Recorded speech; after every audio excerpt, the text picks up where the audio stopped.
Welcome to episode 3. We're just going to do a quick recap. We were talked about the First and Second Amendments, free press, the right to, have free speech, assembly. We talked about the Second Amendment, the right to bear arms, and what's going on with that. So we're going to just jump right to Amendment 3, which is really kind of something that hopefully we'll never have to worry about, because that prevents the government from forcing citizens to shelter soldiers. Hopefully that'll never happen, I'm hoping. That specifically had to do with the fact that at the time before the revolution, the British soldiers would just commandeer people's homes. But let's go on to what I think is one of the most important at this time of day and what's going on, is the Fourth Amendment.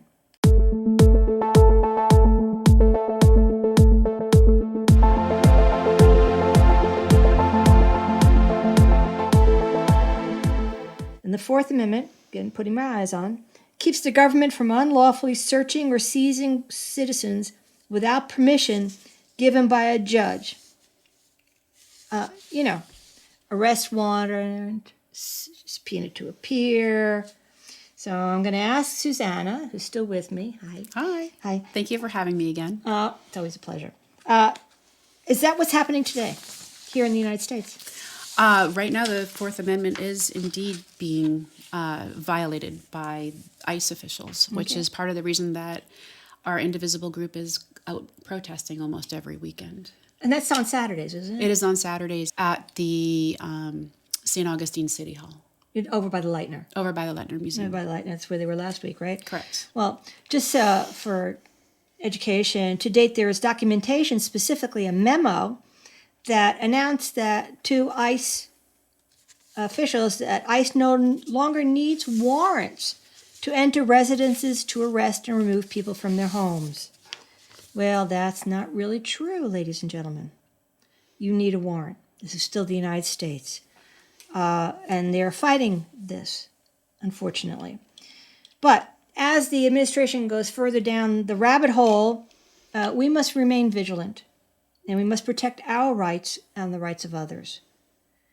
Because I'm a firm believer that when they're done coming for them, they will be coming for me. Yes, that's absolutely the case, which is part of the reason we're out protesting and are very dissatisfied with what the Trump administration is doing right now. Yeah, his polls show he's down to 39% approval rating. I can't believe it's that high. Good point. Well, according to the New York Times, Trump told the Times that he regretted not sending the National Guard to seize voting machines after the 2020 election. That's a quote from the New York Times. The threat has taken on a new urgency. Were you aware that they removed the voting machines from Puerto Rico? I just learned about that today. I had not heard about that. This is, and the response was, well, Puerto Rico does not vote in the presidential elections. It's immaterial. It is. But what are they going to do with it? And is it just a dry run to see how it goes the next time they do that? Well, what about Fulton County in Georgia, where they seized over 600 boxes of electoral ballots? And they didn't sign for them, and it wasn't acted in. It should have been the top of the news, and it wasn't. Which I find astounding. I do too. I know that CNN and MSNBC really covered it because the question is, and senators are asking, the Democratic senators are asking about the custody, that the chain of custody. Right, the chain of custody is so important, and nobody signed for it. They don't know where the boxes are. They don't know who's touching them, who's reading them, what's going on. I don't know about you, but I think that's a real invasion of citizen privacy. It is. It is. So we all know that Trump's accusations of fraud are baseless. And we know that because over 60 courts found no evidence of fraud. In the 2020 election. That's correct. Thank you. Yes, that's exactly correct. I firmly believe that this was more of his ego needing to be stroked. He's so embedded in this conspiracy. Yeah, it is. That he's going to have to prove it. He's going to prove beyond a shadow of a doubt, even knowing that he's going to be cheating to prove it. It's astounding. And it is clear that our elections are safe from problems. And the last time that we checked, I mean, every single time, the cases of voter fraud are very, very low. And actually, it was mostly Republicans, which is I know, kind of funny. I remember the Villagers. There were 4 of them in the Villagers. We had one here in St. Augustine Beach. Oh, we did? Oh, yes, we did. I didn't hear that. Oh, yeah, we did. That's funny. So my concern is that now that Trump has openly said he wants to nationalize voting. And people are going, well, the response that I've been getting, which I find even more frightening, is, well, he can't do that because it's a state's right. So I went and I looked it up. And it is written into the Constitution. It's Article 1, Section 4, under the legislative branch, that, and I quote, the times, places, and manner of holding elections for senators and representatives shall be prescribed in each state by the legislature thereof. But the Congress may at any time by law make or alter such regulations except as to the places of choosing senators. Now, I bolded the Congress may at any time by law make or alter such regulations because, yikes, we have a Congress who's only too happy to do this man's bidding. Congress hasn't really been doing their job since the beginning of Trump's current term. Now, if I'm not mistaken, and I think you pointed this out, that they need 60 votes. Mm-hmm. They should need 60 votes. So that would mean that you'd have to have some Democrats vote for this as well. I can't imagine. I hope we wouldn't. I know. I can't imagine. And I also feel like I need to say that Vicki Oakes does a really, really good job. We have very easy elections. They're very safe. They're very secure. And I'm not worried in St. Johns County that we have any issues. I know Vicki very well, and she is amazing that she has such composure. Mm-hmm. And she has initiated new changes. I'm going to be having Vicki, I hope, over on the podcast, and she's going to discuss, the changes in the laws. But I know that Vicki opened up the elections office, the supervisor of elections office, to anyone who wants to go and see. Mm-hmm. I mean, you want to talk about transparency. Yes. It's amazing. It is just amazing, and she really has done a wonderful job. But when we look at the pattern of behavior and we conclude that the 2026 midterm elections are safe and the paranoia is not real, with the country so divided and so close to elections, could lead to disruption and have national consequences. And this is a problem. This is what people are afraid of. So I'm thinking about, well, how do we defend our election system? And what are a couple, if we can just point out a couple of things that are actually in the works to inhibit voting rights. And my favorite, and I hope yours too, is the SAVE Act. Oh. It's one of my favorites, only because, as we had talked about before, it will require people who have changed their names to prove that they are who they are. Now, I don't know how many men have changed their names. Very few. It's really going to adversely affect women, especially women who have less money, because you might have to go get a passport, and that takes months sometimes, and it's over $100. Yeah, I just renewed my passport. It's $130 just to renew. What is the cost for new one? $160. I have no idea, but all I know is it was like $130 to renew. Yikes! So, but suppose you've lost your birth certificate, for example. It's really hard to go and get a new birth certificate. What if you're a naturalized citizen and you don't have one? Well, if you're a naturalized citizen, you have to show your papers. But what if you've lost your papers because you've been here so long and didn't really think about it? Do you want to go and try to get them again? Because then you might have a target on your back to say that I can't seem to find documentation of my naturalization here in the U.S. Yeah, I was reading something before. I have on the phone here about SAVE. And it reads, in order to pass the SAVE Act and effectively repeal the Voting Rights Act of 1965, voters will be required to have a passport to vote, which could be a poll tax. So there is that.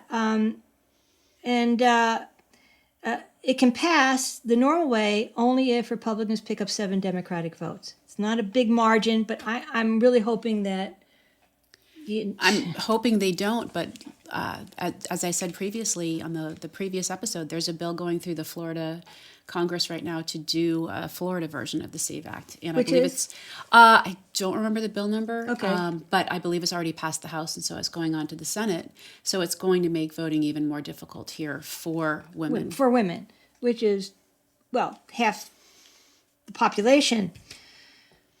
Well, I sincerely and deeply resent having to prove that I'm an American citizen and that I am capable of voting, and mostly because I've been voting since I've been 18 in every election.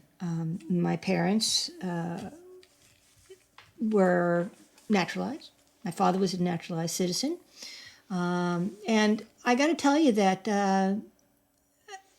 this was one of the big things that he always said was, every 4 years this country has a bloodless revolution. Not so much anymore. Well, we've already lost a lot of people due to ICE right now. Yeah, but we also had a pretty bloody revolution, a coup d'etat. You can call it anything you want, but I know a coup when I see one. Attempted. And, We did. And 140 police officers were brutalized. Mm-hmm. So, and protecting our rights of a mob of thousands.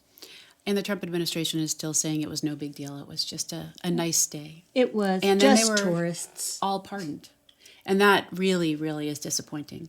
I met with Rutherford, Representative Rutherford, about that at the beginning of last year. Did you? I did. I've been trying to get to meet him. I can't get an answer. Well, I asked him specifically about that, and he said that he didn't think that was a good idea that all those people were pardoned, and that he wrote a press release about pardoning everybody. And that he disagreed with it. And I asked him if he could give me a copy. He said no. I said, would you mind sending it again?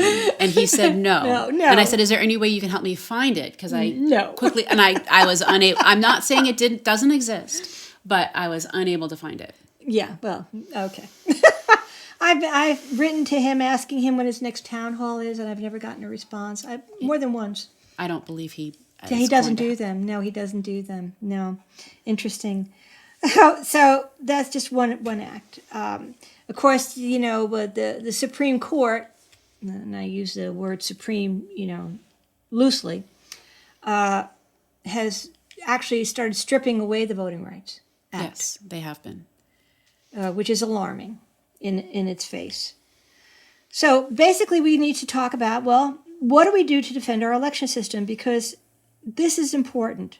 This is so important. This is how we, the people, get to voice our discontent or our content with how we are being represented. And any kind of playing around with the system automatically makes it questionable. And that's the purpose, I believe, is to make sure that people don't trust the system. Right. And I do know people that don't believe that the voting is secure because of what Trump has said, as opposed to looking into it for themselves to see that our voting really is currently very secure. It is. And very sound. It is. And when I was doing some research, I found that, and I used the number of the last episode, the amount of voter fraud that was found was 0.00001%, which is, I don't know, maybe Negligible. 10 people? Republican people? Maybe? Well, we should look at the numbers to make sure that they're all Republican, but I do know, I had heard that a lot of the people of that were Republican. My dad was a mathematician, so I feel inclined to just say that you should verify that. See, well, I was a nurse. That's why I went into nursing, so I wouldn't have to do math. Not my forte, as it were.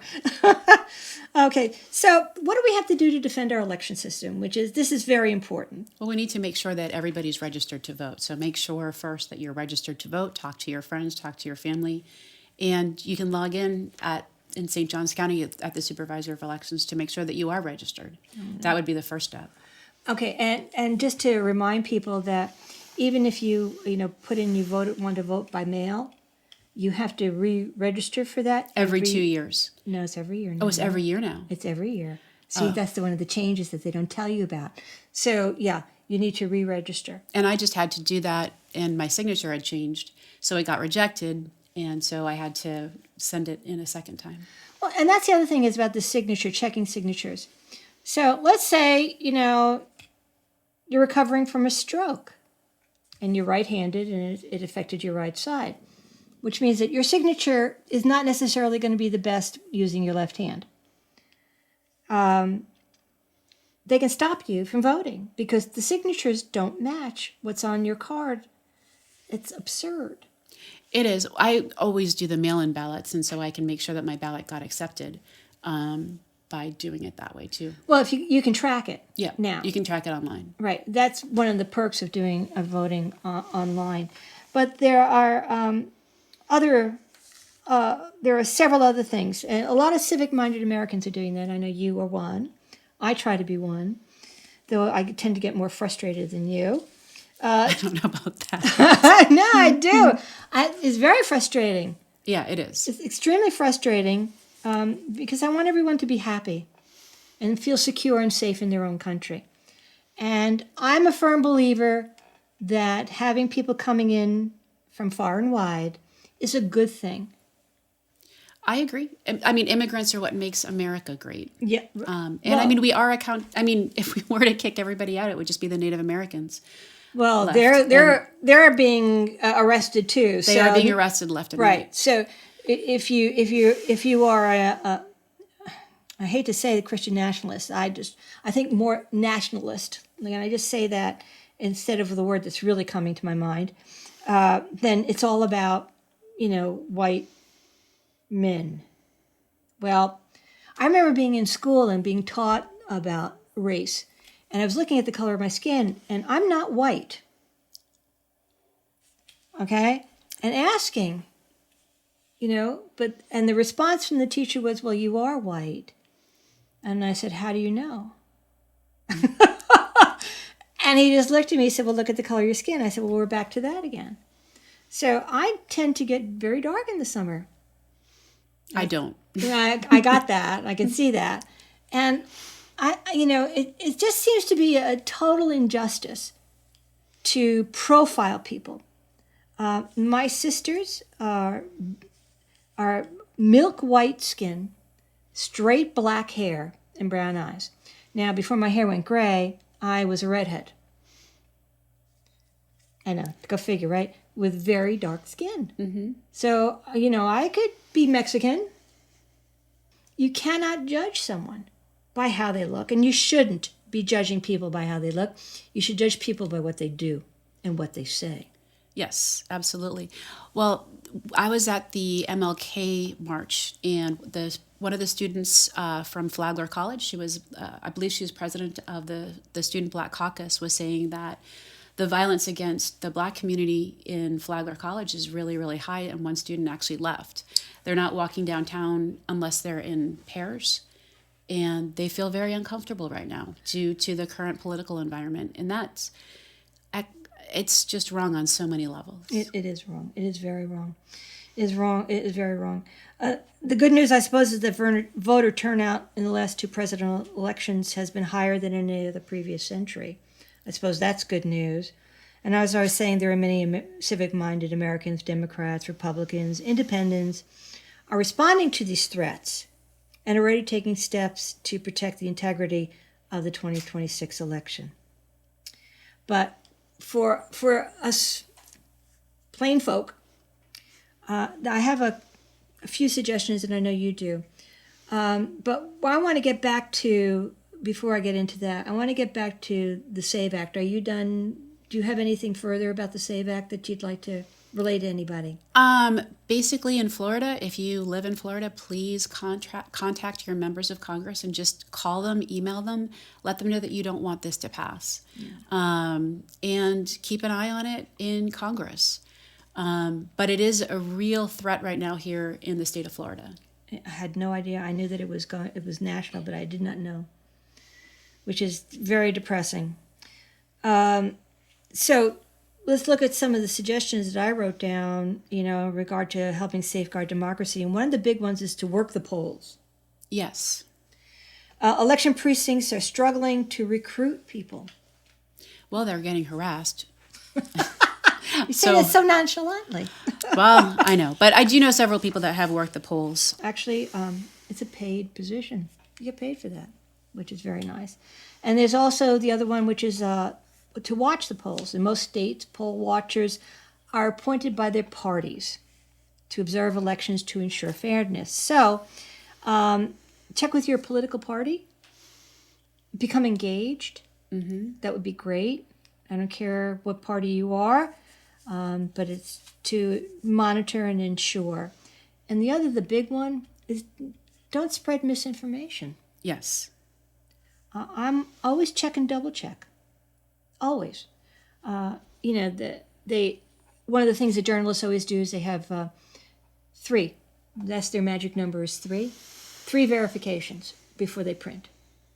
So check and double check. And I'm sure you'll be able to find, basically the truth.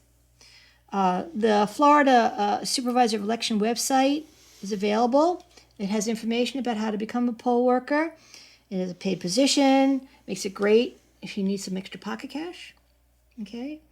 And I will be getting into more specifics in this area later on in March, where I'm hoping that we will have very specific things in regard to what's changed in the laws, what hasn't changed, how you can vote. Okay, all those things will be protected, and we're looking at protecting our elections. The fact that Trump is going on and on about the 2020 election. Do you notice how he doesn't critique the 2024 election that he won? Of course By the not. way, just thinking about that he has appointed his cabinet members by how they look. So they look good on TV. Well, he's gotten a lot of Fox News hosts, former Fox News hosts, to work in his administration, and I wonder about their qualifications. That I just gave you a qualification. Mm-hmm. You got to look good on TV. So as we go forward, we are going to be talking more with Susanna because, as you know, as I talked to you before, Susanna is running for District 19. Mm-hmm. And I think it's important that we have someone who has a basic understanding of the needs of the people that she hopefully will represent. Well, I am concerned about the cost of living in Florida, which is just going up exponentially. Yes. The cost of insurance, the cost of car insurance. A lot of this isn't even getting addressed by Congress right now in Florida right now. Yeah. Right now, they're really focusing on the culture wars, and their focus is book bans or the SAVE Act and things like that. What we really need to do is just focus on Floridians and what can help us. Yes. And one of the things that I don't know how everybody else feels, I just know how I feel, that I'm really not concerned about how much Christianity is taught in schools because it doesn't belong in schools. No, it doesn't belong in schools. And that has to do, again, with the First Amendment, which guarantees the right for religion and to practice religion without fear. Or not to practice religion. Or good point. Exactly. And it's unfortunate that now we find ourselves today where the congregations have to hire security people. Mm-hmm. So they're not being allowed to worship peacefully. No, they have to hire security. I'm appalled at that. And do we know if they have to hire security at the Baptist church? I think I've seen security guards there. I do not know, but I know my mom's temple off of Wildwood, Temple of Bet Yam, they always hire security. And the Islamic Center as well. And they do. I was thinking about getting in touch with them. Well, I believe the Islamic Center, I guess I should say. I mean, they have a fence around their facility. I know, I saw that. Well, they have to, don't they? Well, they shouldn't have to. I couldn't agree more that no, they shouldn't have to. Okay, so with the study guide, with the citizenship test, and I'll go back to the book, ladies and gentlemen, that one of the questions, and I was going through the questions, right? We're talking about what did the Declaration of Independence do? Well, the Declaration of Independence made a statement. It announced our independence, right? It did. And declared our independence and said that the United States is free. And there are three very important things that the Declaration of Independence isolated. And that is the freedom for life, liberty, and the pursuit of happiness. Yep. People come here to this country to utilize what the Declaration of Independence and the Constitution of the United States guarantees its citizens or soon-to-be citizens, because there's also a naturalization clause that says that anyone who is born here in the United States is automatically a United States citizen. Correct. And that is very important because that is also under threat. Yes, it absolutely is. But I feel like I need to go back to something as well. Okay. The Trump administration has also been saying that people who are not citizens are voting, and that is not the case. Of course, it's a lie. Yes, it is. But it's just that they would also lose the opportunity to become a citizen if they were voting in elections and couldn't. There's no mechanism for them to actually be able to vote without being citizens. Well, that sort of goes along with the Haitian community eating cats and dogs, right? Oh, yeah. I know, and it's appalling that people actually believe this. It's not true. It's not true, ladies and gentlemen. It's not true. And that's why the citizens in Minneapolis who know their neighbors are going and doing what they're doing. They're saying no. And that's the difference here as a people. What we're doing, standing up and saying no across the country, is working. It's working. It is working. It's working. Bullies always back down when you say no to them and you stand nose to nose with them. That is true. But I mean, what we're not also mentioning too is that the people in Minneapolis, the children are terrified. They're not comfortable going to school. Some people are not leaving their houses. People are ICE has decided that they can break somebody's windows in their car and pull somebody out. Yeah. No, it's terrible. It's not a healthy environment. No, it's not meant to be. No, it's not. It's not meant to be. And I'm hoping that we don't get too comfortable. It's not normal. And it shouldn't be normal. It shouldn't be something that you expect. You should not get numb to this. That's the point of utilizing these tactics, is that it becomes commonplace. You become numb to it. You expect it. So I like to point out the difference between 1938 and 1939 and today is that their neighbors are saying, no, you can't do that. That's true. That's the difference. And good for us that we are standing up and saying no. And I think on that, we'll say goodbye. Sure. Okay.